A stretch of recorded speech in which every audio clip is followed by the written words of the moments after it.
आज हम लोग इस लेक्चर में स्पॉन्टेनिटी के बारे में पढ़ेंगे, जो एक नया टर्म है। पिछले लेक्चर में हम लोगों ने इंथैल्पी को समाप्त किया, तो आज जो है हम लोग इसमें पढ़ेंगे जिसका नाम है, एक टर्म है जो थर्मोडायनेमिक्स में जिसका नाम है स्पॉन्टेनिटी। स्पॉन्टेनिटी का मतलब ये हो गया तुम्हारा कि कोई process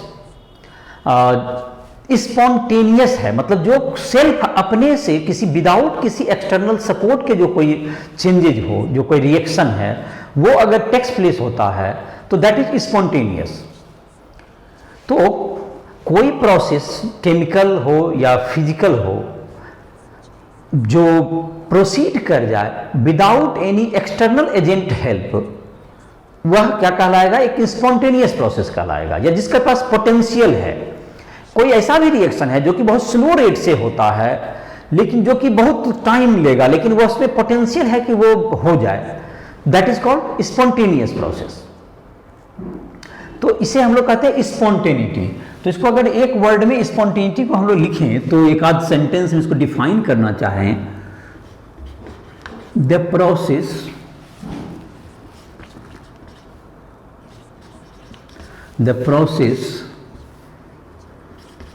which has potential to proceed without external agent is called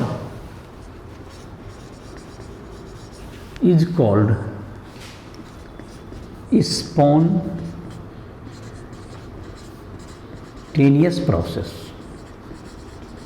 is called spontaneous process. ये स्पॉन्टेनिटी हो गया जिसके पास पोटेंशियल है खुद होने का। जैसे कुछ एग्जांपल्स इसके दिए जा सकते हैं, इस स्पॉन्टेनियस प्रोसेस के जैसे कुछ एग्जांपल हो सकते हैं। अगर हम लोग यहाँ पर अभी एक गर्म चाय का एक कप रख दें, वह स्वतः ठंडा हो जाएगा धीरे धीरे। उसको किसी ने नहीं कहा कि तुम ठंडा हो जाओ, बट वो ठंडा हो जाएगा। It is an spontaneous process. अगर अभी हम एक बर्फ का टुकड़ा रख दें, यहाँ बॉडी रूम का टेम्परेचर 25 डिग्री सेल्सियस है, तो बर्फ का टुकड़ा जानते हो कि वो क्या हो जाएगा? मेल्ट कर जाएगा। वो भी एक स्पॉन्टेनियस प्रोसेस है। और भी कुछ स्पॉन्टेनियस प्रोसेस के एग्जांपल हो सकते हैं, कोई जैसे कि ये फिजिकल चेंज में जैसे देखा। दूसरा एक तुमको जो कुछ कॉमन एग्जांपल्स जो हम लोग डे टू डे लाइफ से और ले सकते हैं, अगर हम एक ड्रॉप अगर कर दें, एक इंक का, तुम्हारा जो इंक से जैसे लिख रहे हैं, इंक का एक ड्रॉप अगर एक पानी में एक मग में पानी है, वाटर में, उसमें डाल दें तो क्या होगा? What happens? एक ड्रॉप जो इंक है उसे हम लोग वाटर, मतलब कि उसमें वाटर में डाल दिए मग में, तो उस ड्रॉप को किसी ने नहीं कहा कि तुम सब जगह मिक्स हो, लेकिन वो जो देखोगे पानी जो ड्रॉप है वो हर जगह धीरे धीरे फैल जाएगा। ये भी स्पॉन्टेनियस प्रोसेस लग रहा है। दो गैस को दो बर्तन ले लें, दो तरफ एक पिस्टन लगा हुआ एक बर्तन है, दोनों तरफ से बीच में डिवाइड किया हुआ, एक तरफ एक गैस मतलब ए है, एक तरफ एक गैस बी है। उन दोनों को क्या कर दें, उस ओपनिंग को खोल दें। वहां पर एक ओपनिंग है जिसको हम लोग, जिससे को मिक्स कर देने के बाद क्या होगा? दोनों एक दूसरे से मिक्स एक तरफ जा सकता है। तो दोनों गैस जो कि एक तरफ और बी एक साइड था, अब क्या होगा? ए जाएगा इधर की ओर, बी जाएगा इधर की ओर, और वो दोनों इंटरमिक्स हो जाएगा। तो that is also spontaneous process. तो ये सब जितने प्रोसेस हैं, ये तुम देख रहे हो, ये जो केमिकल जो हम लोग डे टू डे लाइफ चलाए, कुछ केमिकल रिएक्शंस भी हैं, वो भी स्पॉन्टेनियस होते हैं। भाई थोड़ा सा उसका एक्सटर्नल जो कि केमिकल जैसे काइनेटिक्स डील करते हैं, वो कितना समय में होता है। तो केमिकल रेट ऑफ रिएक्शन का स्लो होना, फास्ट होना, ज्यादा समय लगना, ये केमिकल काइनेटिक्स डील करता है। इसको थर्मोडायनेमिक्स से इसको मतलब नहीं है। थर्मोडायनेमिक्स ये बता सकता है कि ये प्रोसेस स्पॉन्टेनियस है या नहीं है, इसको हम लोग डील करेंगे इस जो पूरे प्रोसेस में। अब तुम कहोगे कि इस प्रोसेस को थर्मोडायनेमिक्स या इन सबों से क्या मतलब है, तो इसका रिलेशन धीरे धीरे हम इसे स्टेब्लिश करेंगे। पहले जो मैंने कहा कुछ स्पॉन्टेनियस प्रोसेस का, उसका मतलब समझ में आ गया होगा। तो स्पॉन्टेनियस प्रोसेस का जैसे मैं एग्जाम्पल मतलब एक आध लिखना चाहें बोर्ड पर, तो क्या लिख सकते हैं?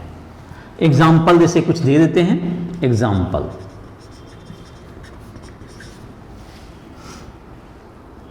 Cooling of hot cup of T, cooling of hot cup of T, ये स्पॉन्टेनियस प्रोसेस है। दूसरा एग्जांपल हम कर सकते हैं मेल्टिंग ऑफ आइस एट 298 के, मतलब ये भी स्पॉन्टेनियस है। तीसरा mixing of two gases, mixing और डिफ्यूजन ऑफ गैसेस, गैसेस का ये तुमको डिफ्यूज करना। Mixing of ink drop in water, mixing of ink drop let drop into water. और जहां तक कि कुछ केमिकल चेंजिंग की बात है, केमिकल प्रोसेस का अगर बात करें तो कुछ केमिकल रिएक्शन भी आप लिख सकते हैं। N2 प्लस H2 से बन गया, जैसे N2 प्लस 3H2 से बन गया 2NH3। इसका डेल्टा H होता है -46 किलो जूल पर मोल करीब करीब, -46 हो गया। तो ये तुम्हारा क्या है कि स्पॉन्टेनियस प्रोसेस है। जैसे तुमको है हाफ H2, जो तुम्हारे बुक में ये सब रिएक्शन दिए हुए एनसीईआरटी बुक देखोगे उसमें तुम्हें दिया हुआ है, से बन गया ये HCl,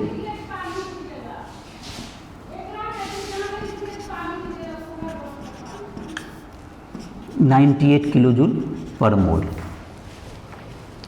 अब तुमको ये हो गया तुम्हारा, ये सब तुम्हारे किसके हो गए, स्पॉन्टेनियस प्रोसेस के कुछ एग्जांपल्स हो गए। जैसे तुमको H2 प्लस O2 से बन गया, H2 प्लस हाफ O2 से बन गया H2O liquid at 290, delta H कितना हो गया इसका, -285 किलो जूल पर मोल। तो ये सब तुमको प्रोसेस मैंने कुछ लिए, केमिकल रिएक्शन कुछ फिजिकल, ये सब स्पॉन्टेनियस है। इसके डेल्टा H क्या है तुम्हारा, इसका डेल्टा H नेगेटिव है। इंथैल्पी चेंज इसका क्या है, मतलब एक्सोथर्मिक रिएक्शन है। ये सब ये सारे जो है तुमको एक्सोथर्मिक रिएक्शन के कुछ एग्जांपल्स हैं। तो यहां पर जैसे कि हम लोग देख सकते हैं, तो स्पॉन्टेनिटी का क्या इंथैल्पी से कोई रिलेशन भी है क्या? इंथैल्पी यहां पर देख रहे हैं कि इंथैल्पी का कम होना, डिक्रीज इन इंथैल्पी, जो प्रोडक्ट की इंथैल्पी क्या है, इन सारे रिएक्शंस में एक चीज गौर कर रहे हैं हम कि प्रोडक्ट की इंथैल्पी कम है और रिएक्टेंट की ज्यादा है, जिससे कि एक्सोथर्मिक है, डेल्टा H निगेटिव है। तो क्या इंथैल्पी का कम होना is a criteria for spontaneity? तो इसको हम लोग लिख सकते हैं एक इज, इसको डिस्कस अब करते हैं, decrease in enthalpy criterion for spontaneity. अब इस चीज पे चर्चा करते हैं। डिक्रीज इन, यहां पर देख रहे हैं जो बहुत से जो हमने एग्जांपल्स लिए हैं उसमें ये देख रहे हैं कि इसके जो इंथैल्पी है डिक्रीज कर रहे हैं। क्या यह कुछ हद तक क्या ये क्राइटेरिया हो सकता है? ये सारे एग्जांपल्स तो यहाँ काफी दिए हुए हैं स्पॉन्टेनियस रिएक्शन के। तो क्या सबों में ऐसा ही होता है कि डिक्रीज इन इंथैल्पी, जैसे कि एक चीज कह सकते हैं, जैसे कि यहाँ पर पोटेंशियल एनर्जी हाई है, वाटर है, तो इधर की तरफ अगर जाने से इसका पोटेंशियल एनर्जी लो होता है तो वो कंटिन्यूअसली वाटर इधर से इधर चला जाता है। वाटर हाई राइज पे है तो वह धीरे धीरे फ्लो होकर किधर उड़ जाता है, एक फ्लो करता है जिससे कि उसकी पोटेंशियल एनर्जी कम हो। तो क्या उसी टाइप से यहाँ पर भी ऐसा कोई क्राइटेरिया हम लोग सेट कर सकते हैं कि कोई रिएक्शन उसी डायरेक्शन में प्रोसीड करता है जिधर कि उसका इंथैल्पी कम हो? जैसे कि मैंने एक बताया कि कोई वाटर जो है तुमको हाइट पे है तो उसकी पोटेंशियल एनर्जी ज्यादा है, तो उसके बाद क्या है, तुमको जैसे जैसे वो फ्लो करेगा तो एक किधर की ओर फ्लो करता है, उस जिधर की पोटेंशियल एनर्जी उसकी लो हो जाए। तो क्या यही बात इंथैल्पी जिधर हाइयर है, मतलब हाइयर इंथैल्पी से लोअर इंथैल्पी को ये क्या होता होगा, ये प्रोसेस जो है कोई होता है, ये प्रोसीड होता है, क्या रिएक्शन में ऐसा ही होता है? तो ऐसा हम लोग सोच सकते हैं, क्या ये सही है सोचना? जस्ट लाइक जैसे कि वाटर फॉल करता है तो क्या उसके साथ मिक्सिंग है? तो इसका डिस्कशन करके देखें तो कुछ जगह पे ऐसा हम लोग को होता हुआ कुछ हद तक कुछ एग्जांपल्स में दिख भी रहा है यहाँ पर। तो क्या ये सबों में सही है या नहीं, इस बात को हम लोग देख के चेक करते हैं। तो यहाँ पर कुछ रिएक्शंस को देख करके ऐसा लगता है कि इंथैल्पी का डिक्रीज होना ये स्पॉन्टेनिटी का एक क्राइटेरिया शायद हो सकता है। लेकिन यहाँ पर जैसे कि एक चीज देख सकते हैं, मेल्टिंग ऑफ आइस, मतलब ये जो तुम्हारा है, कहते हैं ये जो तुम्हारा है पहला जो हमने लिया कि मतलब जैसे कि हमने 1 कप चाय रख दिया, अभी 298 केल्विन है, चाय का टेम्परेचर 100 डिग्री के आसपास होगा, तो वह धीरे धीरे क्या हो जाएगा, ठंडा हो जाएगा। यह भी स्पॉन्टेनियस है। तो इस प्रोसेस में भी क्या हो रहा है, चाय के पास पहले ज्यादा इंथैल्पी है, वह धीरे धीरे लूज कर रहा है। तो मतलब ये जो प्रोसीड हो रहा है ये भी हाई इंथैल्पी से लो इंथैल्पी की ओर जाता हुआ दिख रहा है।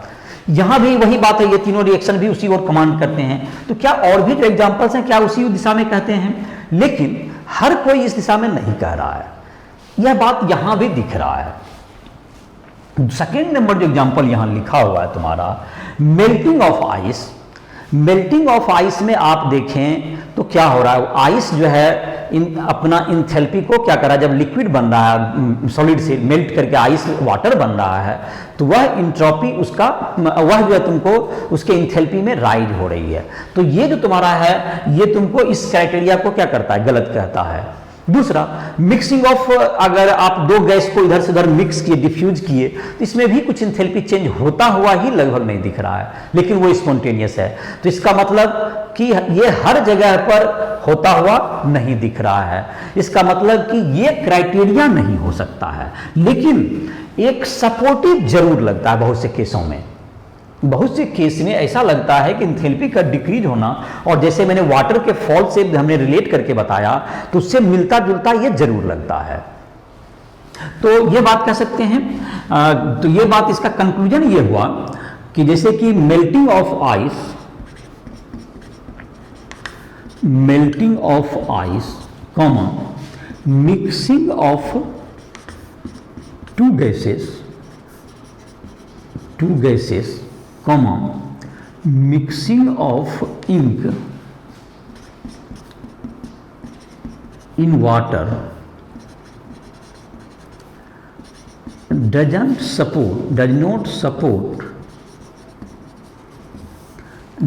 support the statement that decrease in enthalpy is criteria for spontaneity।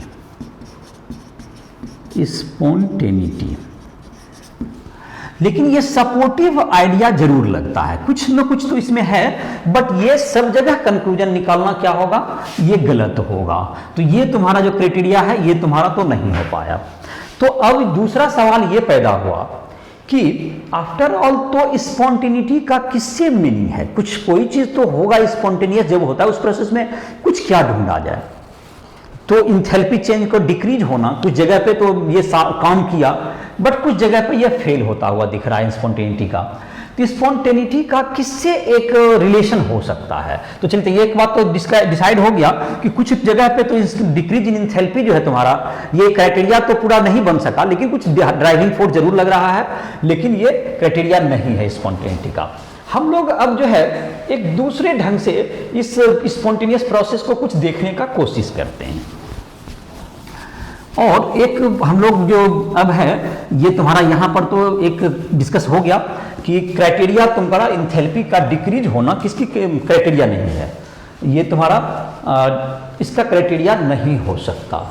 तो हम लोग देखते हैं कुछ नए ढंग से नए कुछ स्टेट फंक्शंस को हमको जनरेट करना पड़ेगा स्पॉन्टेनिटी के लिए, और इंथैल्पी तो उसमें पूरी तरह खरा नहीं उतर पाया। तो हम लोग एक दूसरे तुमको स्टेट फंक्शन का अब देखते हैं, कोशिश करते हैं कैसे इसको डील किया जाए। स्पॉन्टेनिटी को डील करने में इंथैल्पी हमारा काम नहीं कर पाया उस ढंग से, तो इसके लिए हम लोग देखते हैं एक नया, हम लोग एक जरा इसको नए ढंग से हम लोग देखते हैं कि एक डिफाइन करते हैं रेंडमनेस,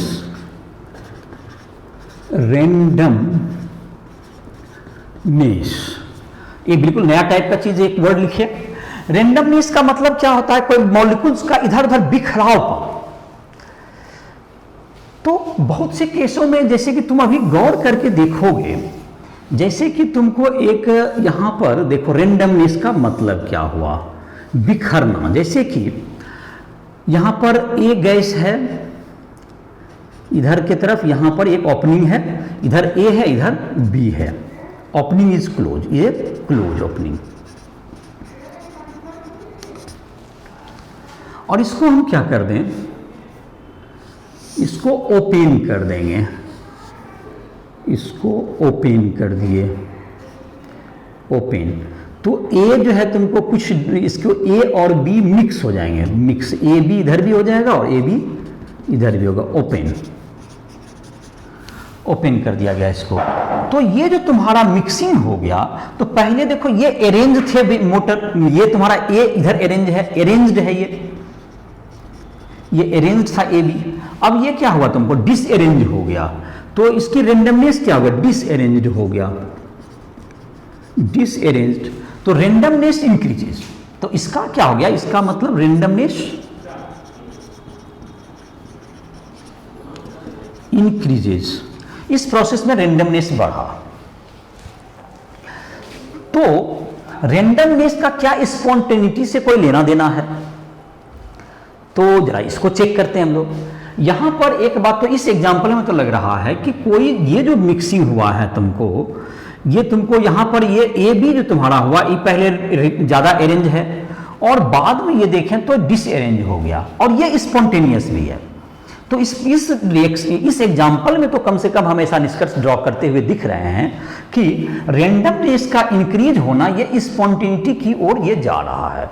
तो क्या और सब एग्जांपल्स में क्या इसको होते हुए देख रहे हैं हम?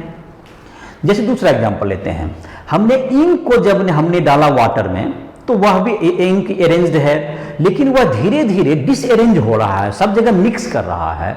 तो उसकी जो अरेंजमेंट है वो क्या हो रहा है, फैल रहा है, वो अरेंजमेंट जब उसका तो डिसअरेंज हो रहा है, इसका मतलब है कि उसकी रेंडमनेस बढ़ रही है। तो ये जो चीज है उसमें भी लागू होता हुआ दिख रहा है। किसमें? ये जो दूसरा मैंने एग्जांपल दिया कि जो कि तुमको ए बी गैस क्या हुआ, एक दूसरे से इंटरमिक्स किया, इसमें भी रेंडमनेस इंक्रीज करता हुआ दिख रहा है। दूसरा मैंने एग्जांपल दिया जो कि वाटर ड्रॉप में, जबकि वाटर में हमने क्या किया, वाटर में जब हमने इंक दिया, वाटर में हमने किसको मिक्स कर दिया, वाटर में ये इंक है तुम्हारा, इंक है, ये इंक है तुम्हारा, ये इंक को वाटर में हमने डाल दिया। तो ये जो इंक है ये वाटर में हमने डाला, तो ये क्या होगा, ये सब जगह मिक्स होते जाएगा, और ये जब मिक्स करेगा तो ये क्या होगा तुम्हारा, ये इंक जो है तुम्हें सब जगह जब मिक्स करेगा तो ये तुम्हारा, ये धीरे धीरे क्या होगा, ये मिक्सिंग करने से ये तुम्हारा रेंडमनेस क्या होगा, इसका भी बढ़ेगा। इसका मतलब इस एग्जाम्पल में भी रेंडमनेस बढ़ रहा है और रेंडमनेस इंक्रीज हो रहा है, और द प्रोसेस इज स्पॉन्टेनियस। तो रेंडमनेस इंक्रीजेस एंड स्पॉन्टेनियस दोनों प्रोसेस में दिख रहा है। और आते हैं तीसरा केस, आइस को जब आप मेल्ट करते हैं, आइस से वाटर बना, आइस से क्या बन गया, वाटर, ये भी रेंडमनेस इंक्रीज, वाटर ज्यादा फैल जाएगा, रेंडमनेस इंक्रीजेस, ये रेंडमनेस इसका क्या हो गया, इंक्रीज हो गया। तो इसका मतलब ये हो गया कि इन सारे इसमें भी ये फिट बैठ रहा है। और जहां तक कि कुछ जो रिएक्शंस हैं, जैसे तो वो केमिकल रिएक्शन है, उसमें भी कुछ जगह पर देख सकते हैं, उसको तो खैर ऑब्जर्व करना भी देखते हैं क्या होता है, तो किस किस प्रोसेस में। तो क्या यह बात जो मैंने कुछ एग्जांपल्स कहा, क्या रेंडमनेस का कोई, और दूसरा एक समस्या यह भी आता है, रेंडमनेस को इंक्रीज मेजर कैसे करेंगे।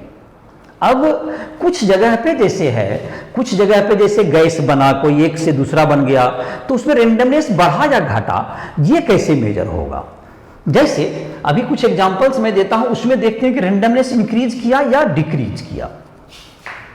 तो रेंडमनेस को मेजर करने का एक क्वांटिटी, रेंडमनेस और किसमें, एक स्पॉन्टेनिटी में हमको एक रिलेशन दिख रहा है।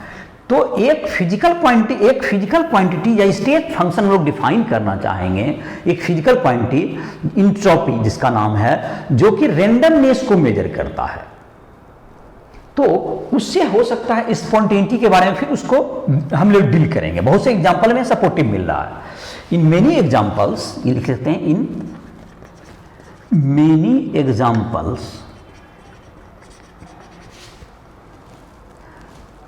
in many examples randomness increases shows that the process is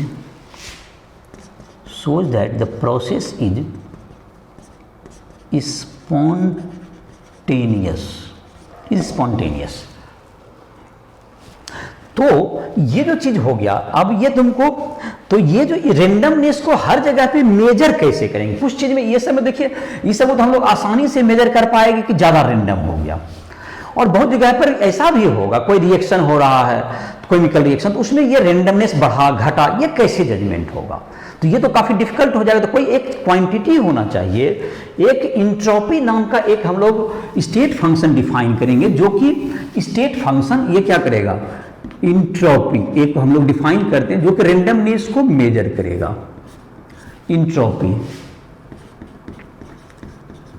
entropy is a state function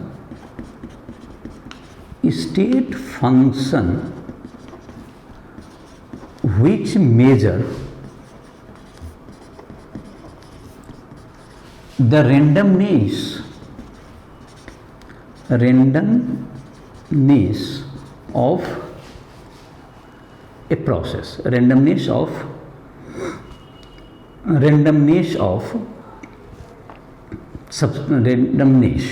which measure randomness, जो किसको मेजर करता है, रेंडमनेस को मेजर करेगा। तो इसको डिफाइन क्या किया गया है, इंट्रोपी इज इक्वल टू, इसको डिफाइन जो किया है, इसको entropy is equal to enthalpy by temperature in kelvin, temperature in kelvin. तो इंट्रोपी इज इक्वल टू क्या हो गया, enthalpy by temperature in kelvin. ये टेम्परेचर तुमको केल्विन स्केल में, या इसको सिंबल में लिखें तो इंट्रोपी का सिंबल हम लिखते हैं S, और इंथैल्पी का सिंबल तो जानते हुए H/T, ये केल्विन में ये temperature, S is equal to H/T। अब चेंज इन इंट्रोपी लिखेंगे, दैट्स इक्वल टू क्या होगा, एट कांस्टेंट टेम्परेचर,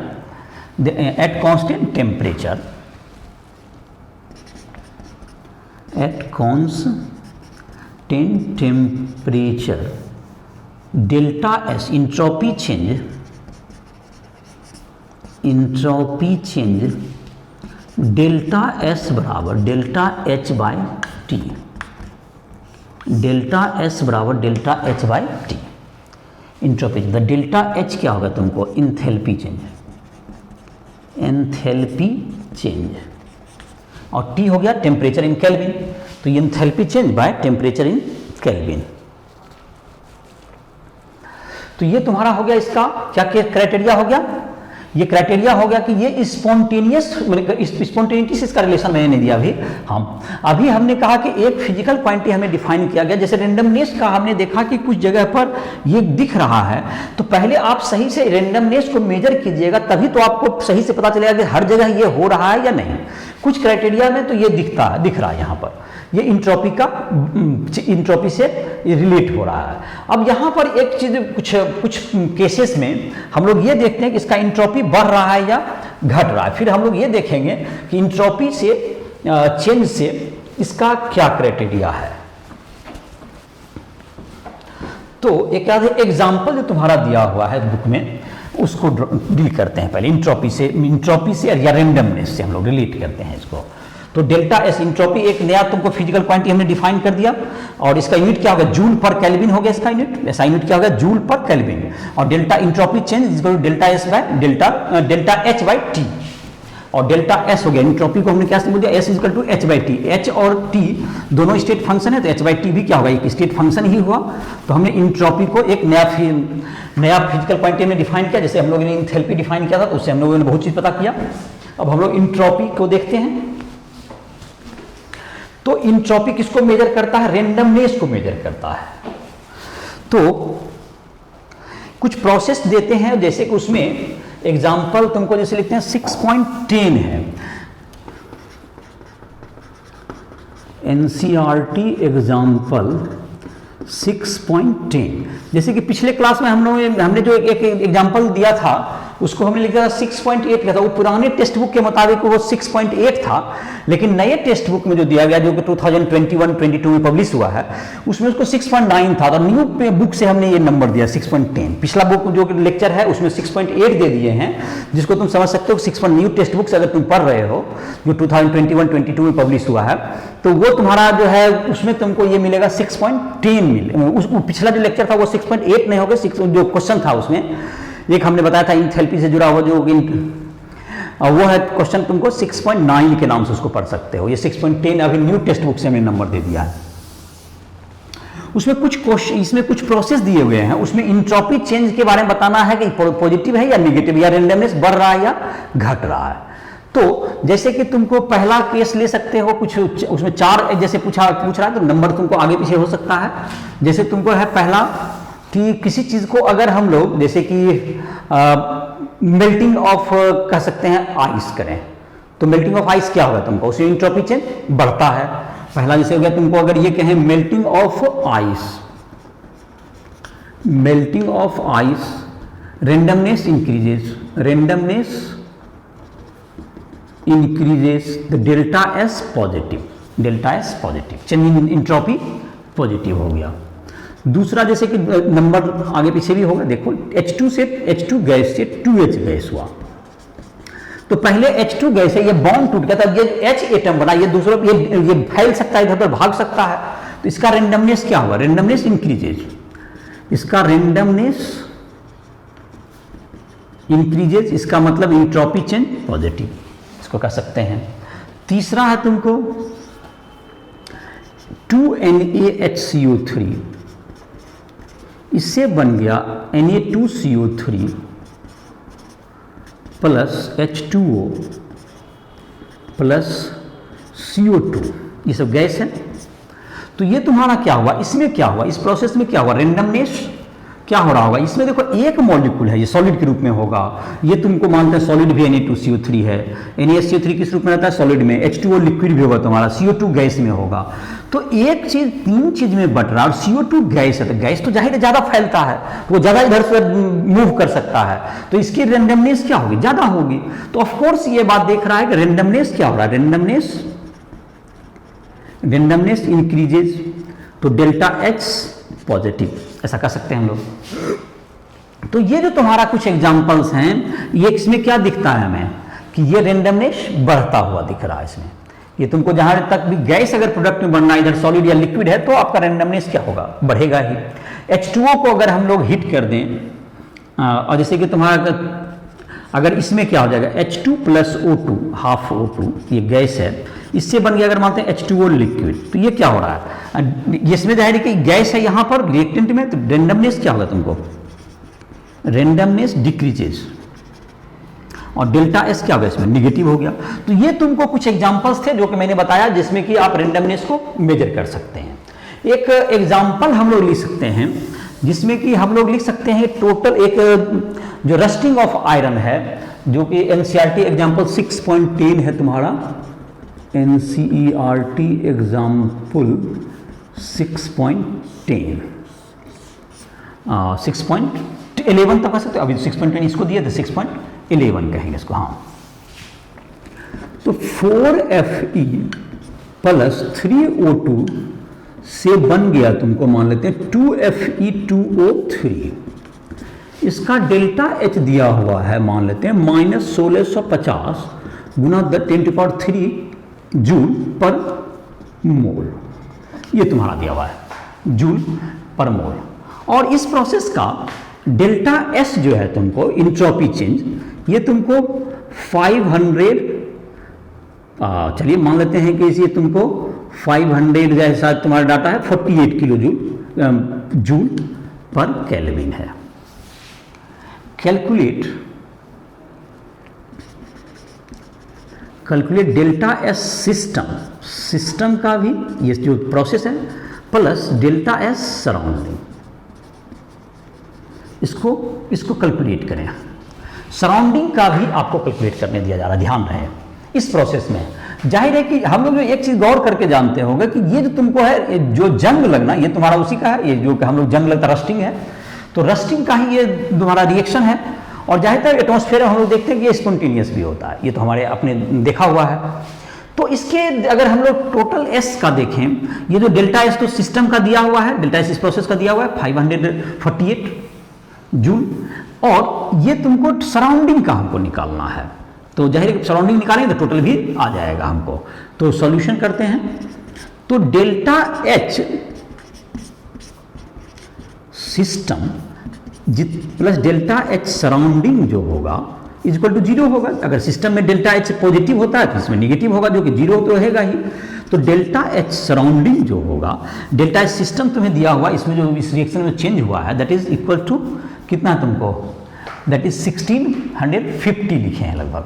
चलिए 1650 इंटू 10⁻³ जूल पर मोल। तो डेल्टा एच जो सराउंडिंग होगा, डेल्टा एच सराउंडिंग जो होगा इज इक्वल टू माइनस तो इसमें दिया हुआ माइनस 1650 इंटू 10⁻³ जूल पर मोल। इतना जूल कर सकते हैं इस रिएक्शन में। चलिए इतना जूल हो गया, और दैट्स इक्वल टू कितना हो गया 1650 इंटू 10⁻³ जूल, इतना हो गया तुमको डेल्टा एस सराउंडिंग। तो डेल्टा एस सराउंडिंग क्या होगा ये निकाल लेते हैं। Delta S surrounding is equal to delta H surrounding by T. हाँ टी टेम्परेचर तुमको एट 298 केल्विन। यहाँ पर एक बात ध्यान रहे, इस रिएक्शन में भी टेम्परेचर को मेंशन कर सकते हैं एट 298 केल्विन, एट 298 केल्विन, ये क्वेश्चन में मेंशन है, ये 298 केल्विन। तो ये 298 केल्विन में तुम्हारा होगा, तो ये कितना हो जाएगा, इसको कैलकुलेट कर सकते हैं हम लोग। 1650 इंटू 10⁻³ जूल बाय 298। तो ये हो जाएगा करीब करीब 5400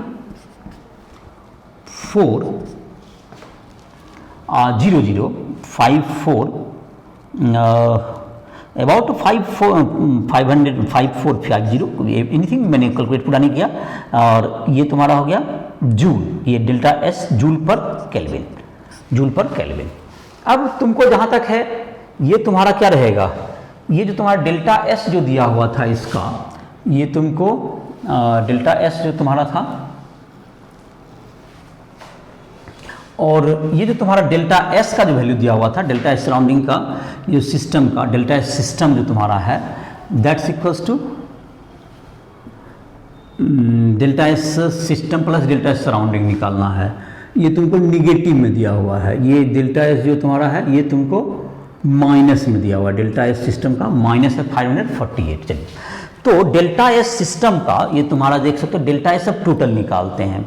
डेल्टा एस टोटल इसका क्या निकलेगा, delta system that is minus 548 total निकालना है, प्लस 500 प्लस 5500 जूल पर केल्विन कर सकते हैं। तो माइनस 49 समथिंग 4900 जो भी है इसका है, मतलब जूल पर केल्विन। मैंने डाटा पे थोड़ा सा कैलकुलेट नहीं किया, लेकिन ये रफ डाटा मैंने लिख दिया है। तो ये निगेटिव में आया, तो ये तुम्हारा क्या, सॉरी ये पॉजिटिव में आ गया, ये तुम्हारा ये पॉजिटिव था, ये नेगेटिव था, ये क्या हो गया प्लस में आ गया 4900, इट इज ग्रेटर देन 0 इस प्रोसेस में।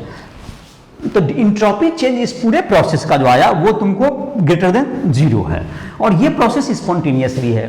तो देखो कैसे हमने कैलकुलेट किया इस बात को देखो। डेल्टा एस जो तुमको प्रोसेस का वो दिया हुआ है तुमको माइनस 548, और तुमको ये जो इंट्रोपी चेंज, इसका इंथैल्पी चेंज से हमने सिस्टम का दिया हुआ है, तो उससे हमने सराउंडिंग का निकाला, और उसके सराउंडिंग का हमने इंट्रोपी चेंज निकाला, और उसके आधार पर फिर टोटल करके हमने उसका वैल्यू को निकाल दिया। अब हम लोग एक चीज जो कि अब हम अपनी डिस्कशन को आगे बढ़ाते हैं, ये तो रेंडमनेस के को पहचानने या मेजर करने सीख गया होगा।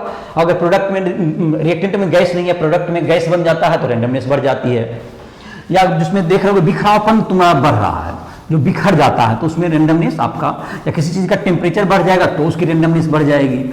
तो इस प्रकार से क्या होगी ये तुमको, तो ये जो रेंडमनेस हमने मेजर किया, इंट्रोपी चेंज भी हमने एक फिजिकल क्वांटिटी मेजर किया, क्या ये क्राइटेरिया है कुछ कि तुमको रैंडम स्पॉन्टेनिटी से इसका क्या रिलेशन है, देखते हैं।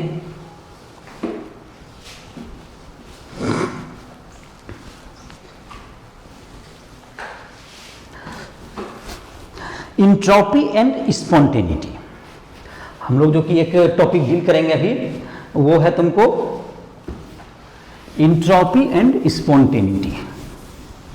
अब हमने स्पॉन्टेनिटी को पहले डील किया और उसमें देखा ये चीज पहले कि इंथैल्पी का डिक्रीज होना ये क्राइटेरिया नहीं है सब रिएक्शन में, ऐसा मैंने गौर किया। तो हमने उसके लिए एक रेंडमनेस एक टर्म डिफाइन किया कि रेंडमनेस अगर इंक्रीज करता है तो क्या होता है। तो कुछ प्रोसेस में हमने देखा था कि वह स्पॉन्टेनियस होता है, ऐसा हमने ऑब्जर्व किया। और उसके लिए रेंडमनेस को मेजर करने के लिए हमने एक नया फिजिकल क्वांटिटी डिफाइन किया, फिजिकल क्वांटिटी दैट इज एक स्टेट फंक्शन जिसका नाम हो गया इंट्रोपी। तो अब इंट्रोपी एंड स्पॉन्टेनिटी ये देखते हैं। अब स्पॉन्टेनिटी, इस एंट्रोपी एंड स्पॉन्टेनिटी, इन दोनों में क्या रिलेशन है ऐसा। तो इंट्रोपी जब तुम्हारा चेंज होगा, अगर इंट्रोपी चेंज पॉजिटिव है, तो जैसे कि अभी हमने देखा था 3-4 जो एग्जांपल मैंने अभी बोर्ड पर इसके पहले जो स्क्रीन में था तुम्हारा, कि दो गैस के ए बी गैस को अगर हमने मिक्स कर दिया तो उसका इंट्रोपी क्या होगा, रैंडमनेस बढ़ गया, इंट्रोपी चेंज पॉजिटिव हुआ और वह प्रोसेस भी स्पॉन्टेनियस है। इंक को मिक्स कर दिया तो उसमें भी हो गया। लेकिन क्या सब जगह ऐसा हो रहा है? तो कुछ एक एग्जांपल और देखते हैं ट्राई, जहां पर कि कुछ शायद ऐसा नहीं होता होगा, उसके निगेटिव में भी कुछ तर्क दे के देखते हैं शायद मिलता है कि नहीं। आप एक दूसरा दे, हमने देखा था कि रेंडमनेस बढ़ना, रेंडमनेस क्या होता है, बढ़ रहा था, जैसे कि मिक्सिंग में, मिक्सिंग ऑफ गैसेज रेंडमनेस बढ़ा, spontaneous, mixing of gas entropy change positive, entropy change positive, spontaneous, spontaneous, mixing of ink in water, mixing of 2 gases था, मिक्सिंग ऑफ, ठीक है हम लोग का डिस्कशन चल रहा है पता ही होगा, mixing of ink in water, तो ये क्या है तुमको, रेंडमनेस इंक्रीजेज, रेंडमनेस इंक्रीजेज मतलब डेल्टा एस पॉजिटिव, और ये स्पॉन्टेनियस ये भी है। दूसरा तुमको है तुमको melting of ice, melting of ice में क्या होगा, आइस से वाटर बना तो क्या होगा, डेल्टा एस तो पॉजिटिव होगा, ज़्यादा जगह इधर उधर फैलेगा, और स्पॉन्टेनियस भी है। ये कुछ एग्जांपल्स हमको दिख रहे हैं कि ये स्पॉन्टेनियस होता हुआ दिख रहा है, लेकिन सब जगह ऐसा नहीं होता है। जैसे कुछ एग्जांपल्स हम देते हैं जैसे जो कि इसके अगेंस्ट जा रहा होगा। जैसे कि तुम्हारा जो पहला एग्जांपल हमने लिखा था, कूलिंग ऑफ टी, चाय के मॉलिक्यूल को जब ठंडा होते हैं, जब उसमें से क्या होगा, तो उसके जो कि मॉलिक्यूल है उसके पास ज़्यादा पहले एनर्जी थी तो वो ज़्यादा इधर उधर मूव कर पाता, लेकिन जब ठंडा होगा, धीरे धीरे कोल्ड होगा, तो उसकी जो है एनर्जी क्या होगी, कम होगी, तो इधर उधर मूव करने की एबिलिटी भी क्या होगी, कम होगी। तो इसका मतलब है कि इस रिएक्शन में डेल्टा एस तुमको निक्रीज हो रहा है, निक्रीज ये कूलिंग होने के बाद, बट ये क्या है, स्पॉन्टेनियस है, ये स्पॉन्टेनियस है। तो यहां पर ये जो तुम्हारा क्राइटेरिया है, यहां पर एक तुमको देख सकते हो कि यहां पर दिक्कत महसूस हो रहा है। लेकिन एक जो गौर करने की बात यह है, जब यह ठंडा हो रहा है चाय, तो यह जो हीट है उसका इंथैल्पी चेंज जो कि यह है, इसका जो वेपर, उसमें एक चीज देख सकते हो, उसका जो वेपर है, जो हीट है, वो कहाँ निकल के जा रहा है आपका, वो सराउंडिंग में जाता है।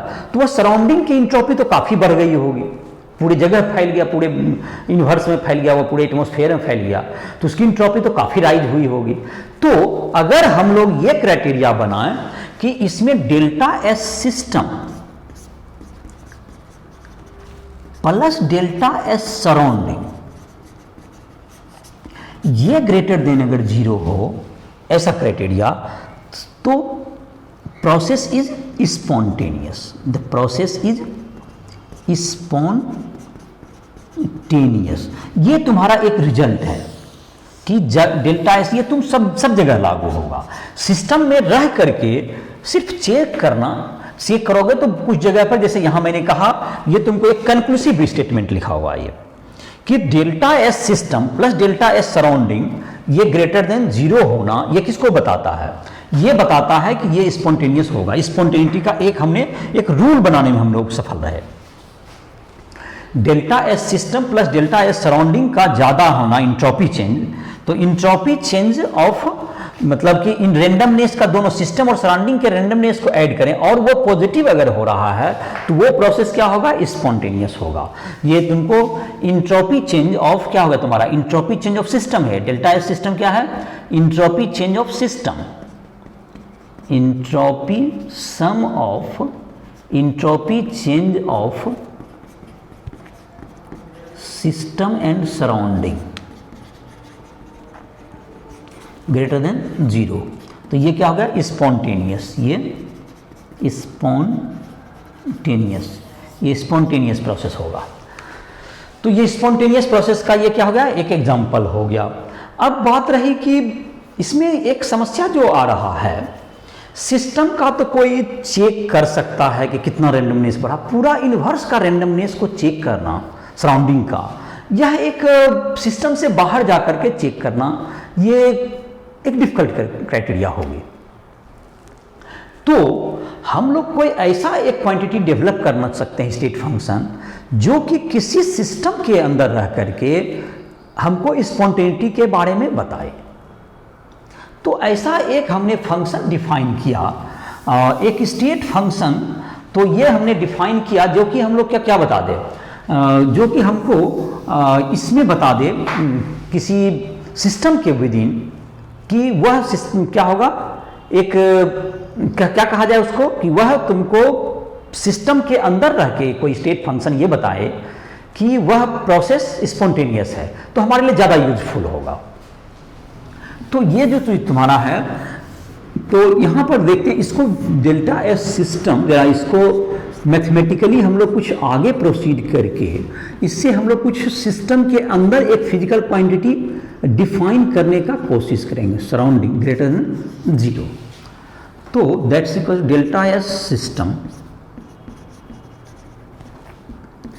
प्लस ये क्या होगा तुम्हारा माइनस डेल्टा एच सिस्टम, ये तुमको माइनस होगा सराउंडिंग और इसका, जैसे अभी तुमको थोड़ा देर पहले एग्जांपल में बताए थे, बाई टी ग्रेटर देन 0, ऐसा कर सकते हैं।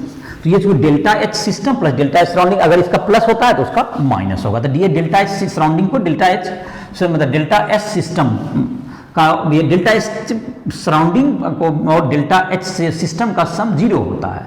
तो ये सराउंडिंग का अगर निकालना है तो ये तुमको क्या कर दिया, माइनस डेल्टा एच सिस्टम के बराबर होगा इसका हीट। तो ये तुम्हारा होगा बाई टी, टी से मल्टीप्लाई कर दे, टी पॉजिटिव क्वांटिटी है, टी से मल्टीप्लाई करने से चिन्ह में कोई फर्क नहीं पड़ेगा। ये तुम्हारा होगा T into delta S system minus delta H system greater than 0। अगर हम माइनस से दोनों साइड मल्टीप्लाई कर दें तो ये चिन्ह इसका जो है माइनस में से क्या हो जाएगा, पलट जाएगा चिन्ह तुम्हारा। तो ये तुमको कह सकते हैं minus T delta S system plus delta H system less than 0।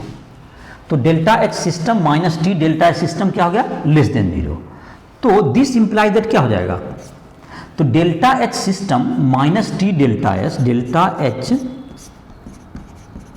System minus T delta S system less than 0। ये तुमको लेस देन 0 हो गया।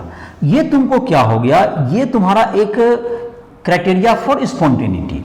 और सुविधा के लिए जब सिस्टम के ही बात, अक्सर तो हम लोग डेल्टा एच सिस्टम तो लिखते नहीं है हर जगह, delta H minus T delta S less then 0, ये क्या हो गया तुम्हें, criteria for spontaneity, criteria for spontaneity, ये क्राइटेरिया फॉर स्पॉन्टेनिटी हो गया, delta H minus T D less than 0। तो इस चीज को हम लोग एक नया टर्म देते हैं जिसको हम लोग कहते हैं गिब्स एनर्जी चेंज। ये जो क्वांटिटी पूरा हुआ इसको हम लोग कहते हैं गिब्स एनर्जी चेंज कहते हैं इसको हमने एक नया नाम दे दिया, इसको हम लोग कहते हैं गिब्स एनर्जी चेंज। ये तुमको यूजफुल वर्क के बराबर होता है। ये तुमको कहा था ये कोई सिस्टम के पास इतना यूजफुल वर्क भी कहते हैं, इतना यूजफुल वर्क ये कोई सिस्टम किसी प्रोसेस में कर सकता है। यूजफुल वर्क कोई डिनोट करता है गिब्स एनर्जी चेंज। तो इसको अगर हम लोग एक स्टेट फंक्शन डिफाइन करना चाहें तो गिब्स एनर्जी क्या हो जाएगा। देखो इस स्पॉन्टेनिटी के लिए हम लोग का एक काफ़ी यूजफुल टर्म हमको आ गया, तो हम लोग उसको एक नया फिजिकल क्वांटिटी डिफाइन कर दिए। एक स्टेट फंक्शन हम लोग डिफाइन कर लेते हैं, जैसे हमको जरूरत था कि हमने इंट्रोपी डिफाइन किया, उसी ढंग से हम लोग एक स्टेट फंक्शन डिफाइन करते हैं जिसका नाम हो जाएगा गिब्स एनर्जी। जैसे हमने इंटरनल एनर्जी, ये स्टेट फंक्शन है, state function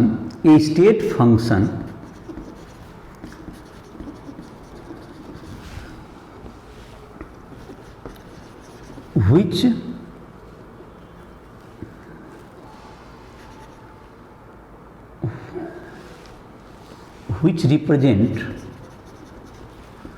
spontaneity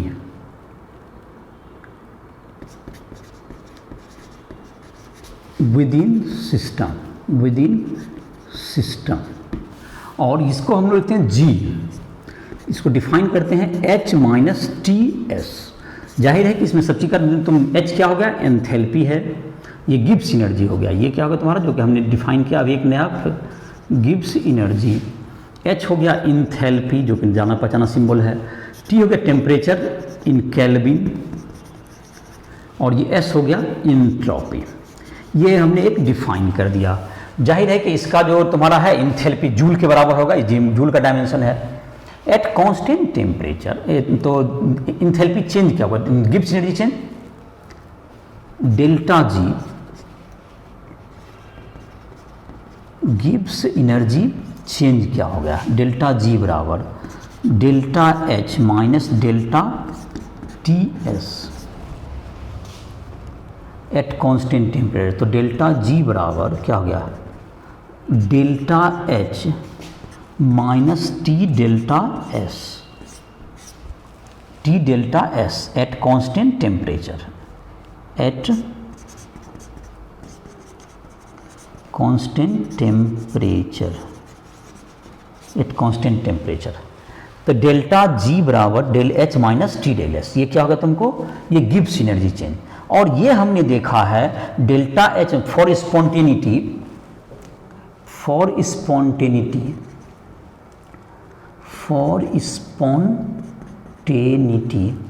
delta H minus T del S less than zero. जैसा हमने देखा this means delta G less than zero.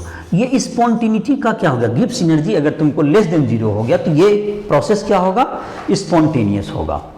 तो अब जो तुमको मेन जो हमारा क्राइटेरिया निकल गया वो कुछ ऐसा हुआ कि किसी रिएक्शन का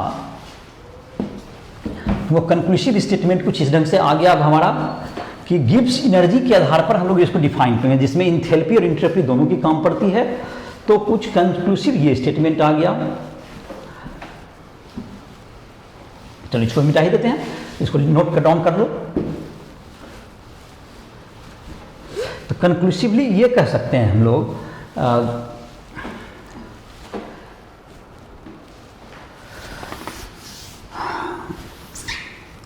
delta G less than zero spontaneous,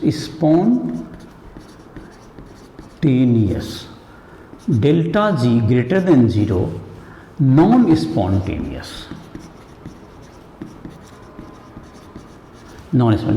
चलिए, और delta is equal G is equal to zero equilibrium, दोनों ये रिएक्शन प्रोसीड नहीं करेगा, ये इक्विलिब्रियम में रहेगा, दोनों साइड इक्विलिब्रियम में रहेगा ये प्रोसेस। तो ये तुमको तीन तुमने कंक्लूसिवली एक, और डेल्टा जी का वैल्यू क्या होता है, del H minus T del S, और सिंबल का मतलब समझ में आ ही रहा है तुम्हारा। तो ये तुम्हारा हो गया इंथैल्पी चेंज माइनस टी हो गया तुमको टेम्परेचर इन केल्विन, और डेल्टा एस हो गया इंट्रोपी चेंज। ये तुमको स्पॉन्टेनिटी और गिब्स एनर्जी का रिलेशन है, spontaneity and Gibbs energy,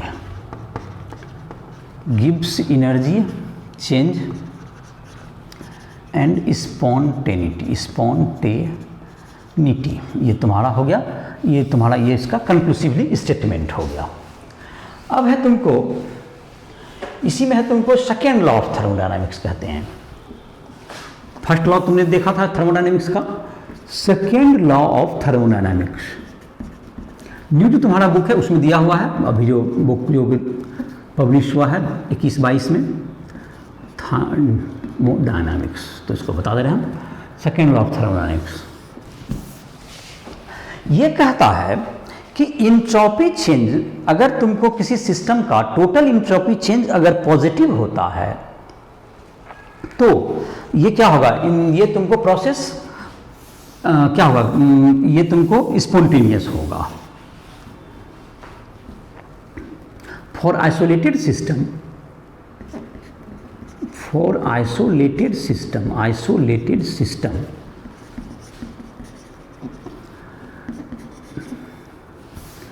the increase in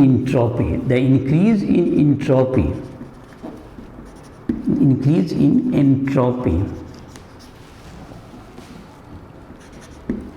is criteria for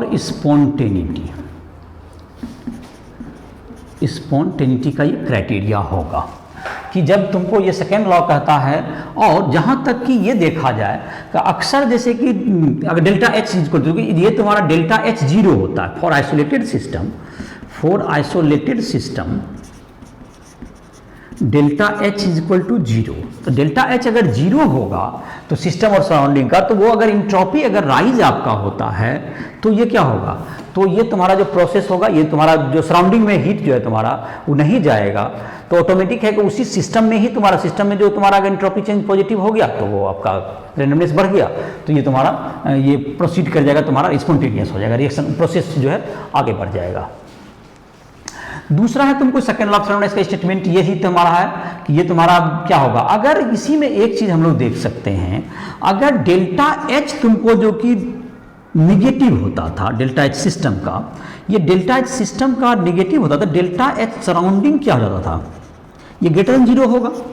तो बहुत सा केस में ये जब डेल्टा एस सराउंडिंग बड़ा हो जाएगा तो डेल्टा एस जो तुम्हारा सराउंडिंग बहुत बड़ा हो जाएगा, डेल्टा एस सराउंडिंग ये बहुत बड़ा जी पॉजिटिव हो जाएगा, और डेल्टा एस सराउंडिंग बहुत बड़ा हो जाने से डेल्टा एस जो तुम्हारा सराउंडिंग और सिस्टम का सम क्या होगा, पॉजिटिव हो सकता है। और जो अक्सर इसलिए अक्सर देखा जाता है बहुत से केस में कि डेल्टा एच सिस्टम का क्या होना, निगेटिव होना एक ड्राइविंग फोर्स हो सकता है स्पॉन्टेनिटी के लिए, जो अक्सर बहुत से केस में हम ये जैसा देखते भी हैं, क्योंकि उससे क्या होगा, डेल्टा एस सराउंडिंग पॉजिटिव होता है और डेल्टा एस सराउंडिंग क्या हो जाता है, फिर पॉजिटिव हो जाता है, और इस प्रकार से क्या हो जाता है, तुम्हें ये अक्सर देखा जाता है कि ये क्राइटेरिया बन जाता है।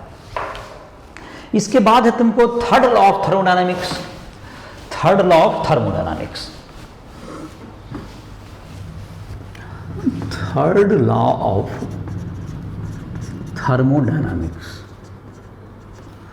थर्मोडायनामिक्स ये कहता है for crystalline solid entropy is 0 at 0 Kelvin, at 0 Kelvin, at 0 Kelvin, 0 Kelvin temperature. चूंकि तुमको जैसे कि एटम है उसके पास ट्रांसलेशन मोशन होता है, वाइब्रेशनल है, रोटेशनल मोशन होता है, जैसे जैसे हम टेम्परेचर घटाते जाएंगे तो उसकी रेंडमनेस क्या होती जाएगी, घटती जाएगी, और टेम्परेचर बढ़ाएंगे तो उसकी रेंडमनेस बढ़ती जाएगी। तो मॉलिक्यूल का क्या होता है, टेम्परेचर राइज के साथ उसके जो ट्रांसलेशनल या वाइब्रेशनल या रोटेशनल ये सब मोशन क्या होते हैं, हम इंक्रीज करते हैं, और टेम्परेचर राइज के साथ इसके वैल्यू में चेंज होते हैं तो उसका रेंडमनेस बढ़ती है, या कहते हैं डिसऑर्डरनेस बढ़ता है। As temperature rises disorderness rises increases, randomness increases, temperature rises, crystalline solid randomness increases, या मतलब इंट्रोपी इंक्रीजेज, इंट्रोपी बढ़ेगा। और जबकि क्रिस्टलाइन सॉलिड का ये तुम्हारा हो गया। अब तुमको ये दूसरा है इंट्रोपी तुम्हारा हो गया। अब तुम्हारा इसका है दूसरा है, तुमको कह सकते हो कि इंट्रोपी का हो गया तुम्हारा कि अगर इंट्रोपी कब जीरो होगा, 0 केल्विन पर। लेकिन इसमें ध्यान रहे, note for solution and non crystalline on and solution and non crystalline solid entropy is not taken zero at 0 kelvin. इस पे 0 नहीं माना जाता। तो ये ध्यान रहे, प्लास्टिक कोई सॉल्यूशन हो या नॉन क्रिस्टलाइन सॉलिड। ये क्रिस्टलाइन सॉलिड, ये थर्ड लॉ ऑफ थर्मोडायनेमिक्स का स्टेटमेंट है। ये थर्ड लॉ ऑफ थर्मोडायनेमिक्स हो गया। तो ये तुम्हारा था कुछ सेकंड लॉ ऑफ थर्मोडायनेमिक्स, जो कि कहता है कि इंट्रोपी अगर आइसोलेटेड सिस्टम का क्या हो जाए, पॉजिटिव हो जाए तो वह हो जाएगा, तुमको स्पॉन्टेनियस हो जाएगा इंट्रोपी से। और ऐसे जनरल जो हम लोगों ने देखा, अगर स्पॉन्टेनियस पर डेल्टा H 0 हो जाता है तो वो आ जाएगा। तो ये तुम्हारा दोनों सेकंड लॉ और थर्ड लॉ का स्टेटमेंट तुम्हें जानना था, जो कि इंट्रोपी के साथ रिलेटेड था ये। तो अगला है तुमको जैसे कि Gibbs energy change and equilibrium. जैसे तुम्हारा जो नेक्स्ट चैप्टर है जिसको हम लोग कहते हैं गिब्स एनर्जी, तुम्हारा अभी जो हम लोगों ने रिवर्सिबल प्रोसेस के लिए देखा, फॉर रिवर्सिबल प्रोसेस होता है तो ये यूजफुल वर्क जो तो हम लोग डिफाइन करते हैं। इक्विलिब्रियम हम लोग नेक्स्ट चैप्टर में पढ़ेंगे, तो इसको हम लोग फिर से नेक्स्ट चैप्टर में ठीक ढंग से इक्विलिब्रियम के साथ रिलेट करेंगे, जिसमें कि एग्जांपल भी अभी दिया हुआ है। तो इसको, इस टॉपिक को हम लोग नेक्स्ट चैप्टर में भी पढ़ाई करेंगे। अभी थोड़ा सा इसको बता दिया जा रहा है, तुम्हारे बुक में दिया हुआ है गिब्स एनर्जी एंड इक्विलिब्रियम। तो ये इक्विलिब्रियम तुम्हारा नेक्स्ट चैप्टर भी है, उसी से रिलेट करने के लिए चैप्टर में दिया हुआ आता है। एनसीईआरटी बुक में अगले चैप्टर्स के साथ प्रोसीड करता है, इसलिए भी ये टॉपिक दिया हुआ है। तो ये तुम्हारा एक रिलेशन है फॉर रिवर्सेबल प्रोसेस। हम लोग अभी तक जितना डिफाइन किए वो irreversible process. For reversible process delta G represent the useful work done by the system. और डेल्टा G इक्वल्स टू होता है डेल्टा G नॉट, जो कि स्टैंडर्ड कंडीशन में है, प्लस RT लॉग जो ln k ई बेस पर k, और k को हम लोग कहते हैं एट इक्विलिब्रियम